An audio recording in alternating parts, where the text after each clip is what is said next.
हो उटी चंदनाचा टिळा लेऊन कपाळी, टाळ वाजवीत चालू लागलो पंढरी.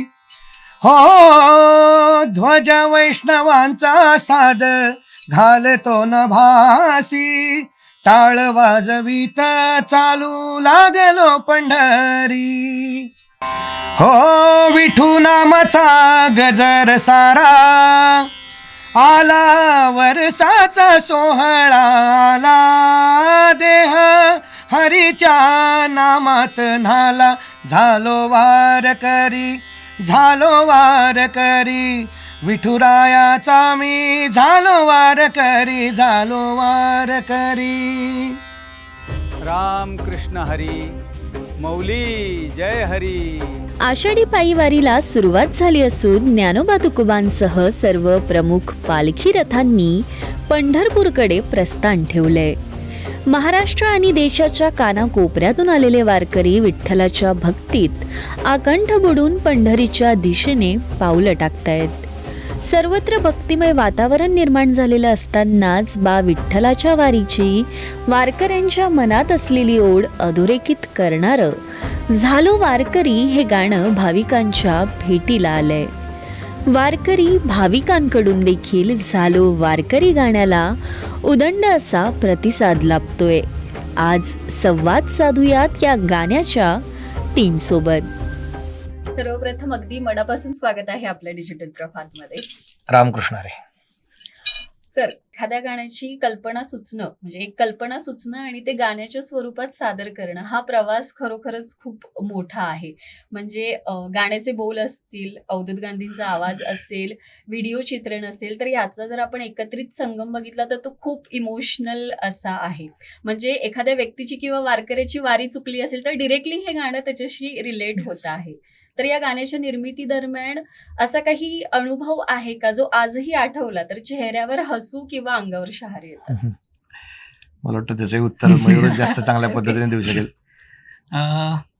जेव्हा गाणं आम्ही कंपोज मी केलं आणि नंतर आम्ही जेव्हा म्युझिकला बसलो, सो तेव्हाच मी कंपोज करतानाच माझ्या डोक्यात होतं की हे अवधूत दादांच्याच आवाजात करायचं आहे. कारण ते इमोशन्स आणि ज्या काही गोष्टी होत्या त्या माझ्या डोक्यात होत्या की ते अवधूत दादांच्याच आवाजात छान जाईल. सो नंतर आमचं ठरलं की रिदम आपण यावेळी माझे बरेचसे रिदमची कामं पुण्यात चालतात, तो आपण थोडा एक वेगळा प्रयत्न करूया. सो आम्ही रिदम पण मुंबईतल्या कलाकारांकडून केला, आपले सचिन भांगरे आणि सत्यजित जामसांडेकर, सो त्यांच्याकडून रिदम केला. सो हा सगळा संपूर्ण प्रवास नंतर दादांच्या आवाजात आम्ही रेकॉर्ड केलं. सगळं एक निर्मितीचा हा जो प्रवास सगळाच खूप छान होता आणि एकदम आम्ही एन्जॉय पण केला. येस. म्हणजे आपल्या संपूर्ण टीमचे जे एफर्ट्स आहेत त्याला प्रेक्षक जे आहेत ते भरभरून प्रेम मिळालं आहे ऑलरेडी आणि देत आहेत. आणखी 4 लाखांहून अधिक लोकांनी हे गाणं पाहिलेलं आहे. 5 लाख प्लस झाले 5 लाख प्लस झालेले आहेत आता. तर अवघ्या काही दिवसात इतक्या प्रेक्षकांपर्यंत पोहोचणं, जेव्हा हा म्हणजे एकदम जबरदस्त असा रिस्पॉन्स तुम्हाला मिळाला तेव्हा पूर्ण टीमची पहिली रिॲक्शन काय होती? नाही, सगळेच ओव्हरवेल्म आहेत. आणि काय माहिती का, मी नेहमी सांगतो की वारी सोहळा हा फक्त महाराष्ट्राचाच नाही, आपल्या संपूर्ण भारत देशाचं एक आध्यात्मिक, सांस्कृतिक, पारंपरिक वैभव आहे, एकात्मतेचं प्रतीक आहे. आणि ही वारी शेकडो वर्ष चालू आहे. माऊलींच्याही आधीपासून ही वारीची परंपरा आहे. आणि गेल्या काही वर्षामध्ये एक वेगळ्या प्रकारचं ग्लॅमर आपण म्हणूयात, आजचा शब्द आहे की ते वारीला प्राप्त झालंय. आणि कसं आहे की पांडुरंगाच्या, सर्व संतांच्या कृपेनं, त्यांच्या प्रेरणेनं अनेक जण अनेक प्रकारची गीतं वारीच्या काळामध्ये करतात आणि खूप चांगली चांगली गीतं. त्यामुळं काय आहे की ही भक्ती जी आहे, आपला महाराष्ट्राचा जो पाया आहे तो भक्ती आणि शक्तीचा आहे. संत परंपरा आणि छत्रपती शिवाजी महाराज हे भक्ती शक्तीचा अद्वैत आहे. जगद्गुरु तुकाराम महाराज, छत्रपती शिवाजी महाराज, सो या पायावरती महाराष्ट्र उभा आहे. तर त्याचं जे एक प्रतीक आपण म्हणतो की वारी शेकडो वर्षाची ही परंपरा, पिढ्यानपिढ्या लोक जात आहेत. काय ते वेड आहे की ते दिवस जवळ आले की वेध लागतात पंढरीला जाण्याचे. आणि सगळं कामधंदे, घराला कुलूपही लावत नाहीत काही काही लोक, मोकळं टाकून येतात पांडुरंगाच्या भरोश्यावरती. सो त्याच्यावरती जेव्हा तुम्ही काही निर्मिती करायला जाता तेव्हा ठरवून कुठली गोष्ट होत नाही की अट्टहासाने मी असं करेल. माझा अनुभव तरी असा आहे की मी अशा पद्धतीचं गाणं करेल असं होत नसतं. म्हणजे निलेश कटके पण तुम्हाला ते चांगलं उत्तर देतील की जेव्हा असं काही होतं, यांनी जेव्हा सांगितलं मयूरने की असं गाणं बनवायचंय, तेव्हा तिथं काय होतं ना, तिथं शरणागती असते की बाबा पांडुरंगा आम्ही करतोय सेवा, तू पुढं कृपा कर. आणि मग ते तुमच्या लेखणीतनं शब्द झरझर झरझर उतरायला लागतात. आणि जेव्हा तसे शब्द आणि मग त्याची चाल पण, ह्या गोष्टी मला असं वाटतं ना की ह्या डेस्टाईन आहेत, ह्या भगवंताची ते ठरवलेली त्यांनी हे आहे की बाबा कोणाच्या हातून काय करायचं ते त्यासाठी प्रत्येक माणूस तो एक एक निवडलेला आहे की यांच्या हातून हे घडवून घ्यायचं. आणि या माध्यमातून हा भक्तीचा प्रसार पूर्ण जगभर या गाण्यांच्या माध्यमातून होत असतो. आणि याला एक सुंदरसं कथानक पण या गाण्याला दिलेलं आहे की बाबा दरवर्षी वारीला जाणारा, अशी ही अनेकांची कथा असू शकते की बाबा नाही जमलं काय कारणाने. तर जसं आपण म्हणतो ना की भगवंताला सगळ्या भक्तांची काळजी असते. जेव्हा जेव्हा जिथं जिथं तुम्ही त्याचं ध्यान कराल तिथं तिथं तो तुम्हाला अनुभूती देतो. आणि तेच या गाण्याच्या माध्यमातून पोहोचवण्याचा प्रयत्न मला असं वाटतं. आणि तो त्यामुळे चांगल्या प्रकारे यशस्वी झाला. नक्कीच आपल्याला दिसतच आहे ते जे काही रिस्पॉन्स मिळतोय त्यावरून. आणि वारी म्हटलं तर फक्त पंढरपूर पर्यंत जायचंय असं नसतं. हो. म्हणजे पायी अंतरापेक्षा अधिक त्यामागे अध्यात्मक भावना असते. अध्यात्म असा तो एक प्रवास आहे. तर झालो वारकरी या गाण्याच्या माध्यमातून तुम्ही वारकऱ्यांना असेल, तरुण पिढीला असेल, काय संदेश दिलाय? तुम्ही फार सुंदर प्रश्न विचारलाय की म्हणजे वारी म्हणजे नुसतं पंढरपूरला चालत जाणं नाही. माझे गुरु महाराष्ट्राचे सुप्रसिद्ध भारुडकार, संत वाङ्मयाचे, लोकसाहित्याचे व्यासंगी अभ्यासक वैकुंठवासी डॉक्टर रामचंद्र देखणे सर नेहमी सांगायचे की आळंदी हे ज्ञानपीठ आहे, ज्ञानियांचा राजा तिथं वास करतो. आणि पंढरपूर महायोगपीठ आहे, महायोगपीठे तटेमिरथ्याम वरम पुंडरीकाय जातो मुनिंद्र, हे असं आपण म्हणतो. मग ज्ञानपीठाची सुरुवात आणि योगपीठाची समाप्ती झाली का वारी? नाही. ज्ञानपीठाची सुरुवात आहे, ज्ञानापासून सुरुवात आहे, योगपीठापर्यंत पोहोचायचं आहे, पण मधली प्रेमपीठाची वाटचाल आहे. प्रेमे जावे तया गावा, चोजवी तया विठ्ठला, असं देखणे सर सांगायचे की ही प्रेमपीठाची वाटचाल आहे. इथं सगळेच माऊली आहेत, कुणी लहान नाही, कुणी मोठा नाही, कुणी स्त्री नाही, कुणी पुरुष नाही, कुणी कुठल्या जातीचं नाही, काही नाही, काही नाही. इथं सगळेच. आणि वारकरी होणं म्हणजे काय? फक्त वारी केली म्हणजे वारकरी होत नाही. काय वारकऱ्याची जी लक्षणं आहेत, शांतीब्रह्म एकनाथ महाराजांचा सुंदर अभंग आहे, आवडे देवासी तो ऐका प्रकार, नामाचा उच्चार रात्रंदिवस. देवाला काय आवडतं? देवाला तुम्ही चांदीचा सोन्याचा कळस दिला आवडतं का? नाही. त्याला भरजरी कपडे दिले आवडतं का? नाही. त्याला करोडोंच्या देणग्या दिल्या आवडतं का? नाही. साधं सिंपल भाषेत नाथ महाराजांनी सांगितले, आवडे देवासी तो ऐका प्रकार, नामाचा उच्चार रात्रंदिवस, तुळशी माळ गळा गोपीचंदन टिळा.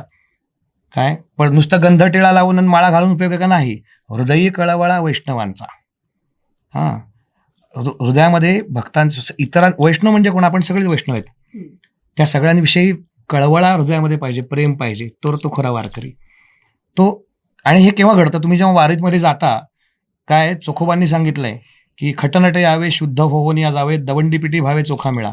वारीमध्ये सगळ्या प्रकारचे लोक दिसतात तुम्हाला, हौशे नवशे गवशे सगळे. जसे पोलीस असतात तसे चोरही असतात वारीमध्ये, भक्त असतात तसे इतरही लोक असतात.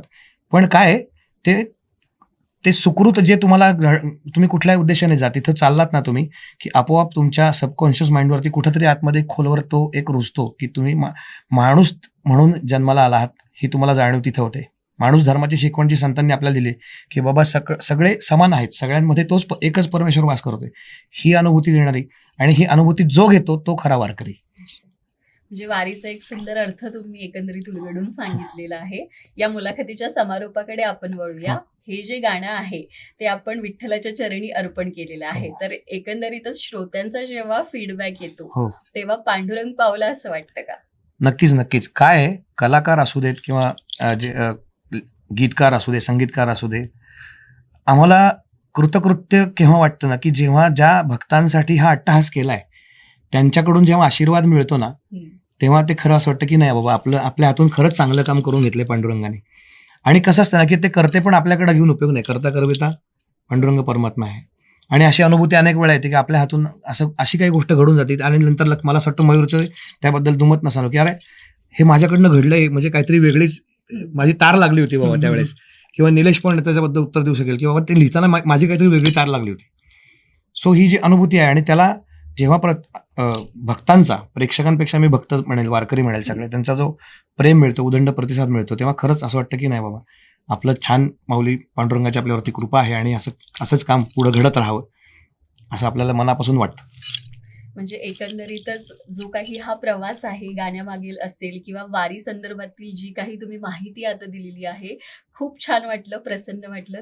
तेजस, तुम्ही हे गाणं दिग्दर्शित केलं आहे, अतुल तुम्ही यामध्ये अभिनय केलेला आहे, तर एकंदरीतच तुमच्या दोघांचाही अनुभव कसा होता, काय सांगा? ॲक्च्युली सगळ्यात पहिल्यांदा सांगतो की नुकताच माझा देऊळबंद हा चित्रपट नुकताच नाही झाले, आता त्याला 50 दिवस झाले, 100 करोड झाले, सगळ्या गोष्टी झाल्या. त्या यशातून बाहेर पडतोय, तोच माझ्या वाट्याला हे माऊलींनी किंवा स्वामींनी दुसरं यश दिलंय. तर त्यासाठी मी खरंच पहिलं तर स्वामीचरणी नतमस्तक होईल की खूप भारी वाटतंय. आता माझा अनुभव सांगायचा झालाच तर सगळ्यात पहिल्यांदा मला सावनीचा फोन आला. सावनी आणि माझी ओळख देऊळबंदच्या सेटवरच झाली. तर सावनी या प्रोजेक्टची क्रिएटिव्ह डिरेक्टर आणि प्रोडक्शन पण तिनेच पाहिलं आणि इव्हन डिरेक्शन पण आहे, म्हणजे तिने मदत केलेलीच आहे. सो सावनीचा फोन आला. तिने पण असं जरा थोडा भीतभीत फोन केला की देऊळबंद 2 आता सिनेमा केला, आता गाण्यासाठी कसं विचारायचं. तर तिने विचारलं, तिला माहिती होतं माझा स्वभाव की हा म्हणजे मी चांगलाच आहे म्हणून. सो तिला खात्री होती की हा हो म्हणेल. पण मला खात्री अशी होती की या दोघांनी, जेव्हा सावनीने सांगितलं की तेजस करतोय, बाकी मला या गाण्याचे पुढचे पैलू माहीतच नव्हते. गाणं काय किंवा गाणे कोणी लिहिलंय, कोणी गायलंय, तर या सगळ्या गोष्टी कल्पना नव्हती मला. तर हे झालं, सावनीचा फोन आला, तेजसने मला गाणं पाठवलं. तर मुळातच काय आहे ना, विठ्ठलाशी माझं एक वेगळंच नातं आहे. माझं पूर्ण नाव अतुल विठ्ठल कुडले. ओके. सो ते खूप जवळचं नातं आहे आणि इव्हन पांडुरंगाशी पण खूप जवळचं नातं आहे. माझ्या आईचं नाव पण रुक्मिणी, सो तिला सिंधुताई अशी 2 नावं होती. सो हे सगळं इतकं जवळून, हे तेजसलाही माहित नव्हतं कदाचित. हा, सो हा एक मोठा प्रसंग माझ्यासाठी होता की गाण्याला मी लगेच हो बोलणं, की मला असं काही नाही की मग हा हे आता मी या याच्यातून असं आलोय बाहेर, तर मग हे असं काही नव्हतं माझ्या मनात. सो गाणं घेतलं, गाणं ऐकवलं मला तेजसने. शूटिंगचा दिवस आला. शूटिंगच्या दिवशी आम्ही सगळे भेटलो. मग हळूहळू मला पहिलं उलगडत गेलं की अवधूत दादांनी हे गाणं गायलंय, म्हणजे कटके सरांनी हे लिहिलंय किंवा मयूरने हे कंपोज वगैरे केलंय. हे सगळे तिकडे मला भेटले, काही लोक सेटवरती. मयूर भेटला मला. तर जे म्हणतो ना आपण चमत्कार किंवा काय म्हणू आपण, की ते काही काही गोष्टी अशा घडत गेल्या ना आमच्या बाबतीत. म्हणजे शूटला गेलो वेळेवरती आम्ही 3 वाजता, सगळ्या गोष्टी सुरळीत चालू होत्या. पण एक सगळ्यात पहिला अनुभव आला की पावसाचं वातावरण असं होतं की कधीही पाऊस पडू शकत होता. सो तेजस असं सहज बोलून गेलाय, यार अतुल संध्याकाळी जो शेवटचा सीन आहे ना, त्या टाइमला जर पाऊस आला ना तर खूप भारी होईल, तो अख्खा सीन पावसात करू, तुला आवडेल का, म्हणजे पावसात करायला चालेल का. अरे म्हटलं विचारतोय काय, 100% करूयात आपण. आणि पाऊस आला आणि तो असल्या भारी सीनला आला, असल्या क्लायमॅक्सला आला की गाण्याचं सगळ्यात प्लस म्हणजे मला असं वाटतं की तो तिथं ॲज अ व्हिज्युअल सगळं ठीक आहे, म्हणजे बॅक स्टोरी तर आहेच, पण ॲज अ व्हिज्युअल म्हणून आपण ते इतकं कमाल दिसलं ना ते चित्र. आम्ही एन्जॉय पण खूप केलं, फील पण खूप केलं. म्हणजे तुला एक छोटीशी गोष्ट सांगतो त्यातली. ग्लीस आता रडायचंय माऊलींना मिठी मारून. तेजसने मला विचारलं होतं, रडशील ना तू. हा म्हटलं, अरे आता ऍक्टर आहे, अभिनेता आहे, म्हटलं तिथे होणारच. पण त्या अचानक मुवमेंटला ग्लीस ज्याच्याकडे होतं तो ते घेऊन कुठेतरी बाहेर गेला वेगळ्या कामानिमित्त. आता वाट नाही बघायची आपल्याला, सनडाऊन होतोय, लाईट जातोय, हे सगळं. पण म्हटलं काळजी करू नको, होईल ते ऑटोमॅटिक. आणि ते लिटरली झालं, व्यवस्थित झालं, खूप छान होतं, खूप छान. म्हणजे हा सगळा ओव्हरऑल अनुभव खूप मस्त होता. खरं बोलायला गेलं तर हा पॉडकास्ट कमी पडेल एवढं होईल, पण एकंदर हे असं एकंदरीतच साथ होती जेव्हा या गाण्याचं एक्झॅक्टली मला तेच म्हणायचं की ते वाटत होतं, जाणवत होतं की ते आहेत. सो हे सगळं फील केलं आम्ही. झालो वारकरी हे गाणं महाराष्ट्रात प्रचंड हिट ठरलेलं आहे, म्हणजे टीम वर्क नंतर मिळालेलं एकंदरीतच हे यश आहे. तर तुमचा एकंदरीत एक्सपिरियन्स जाणून घ्यायला आवडेल, काय वाटलं, काय अनुभव होता? झालो वारकरी हे 2 वर्षाखाली मी पहिल्यांदा आयुष्यामध्ये देह विठ्ठल आणि माऊली विठ्ठल माऊली ही 2 गाणी लिहिली. आणि त्या गाण्यामध्ये मला इतका प्रचंड प्रतिसाद आला पब्लिककडनं की तिथनं माझा विठ्ठलासाठी गाणी लिहिण्याचा प्रवास चालू झाला आयुष्यामध्ये. आणि तिथनं दरवर्षी पांडुरंगाने माझ्याकडनं सेवा करून घेतली दरवर्षी. तसंच दुसऱ्याही वर्षी मी गाणी केली.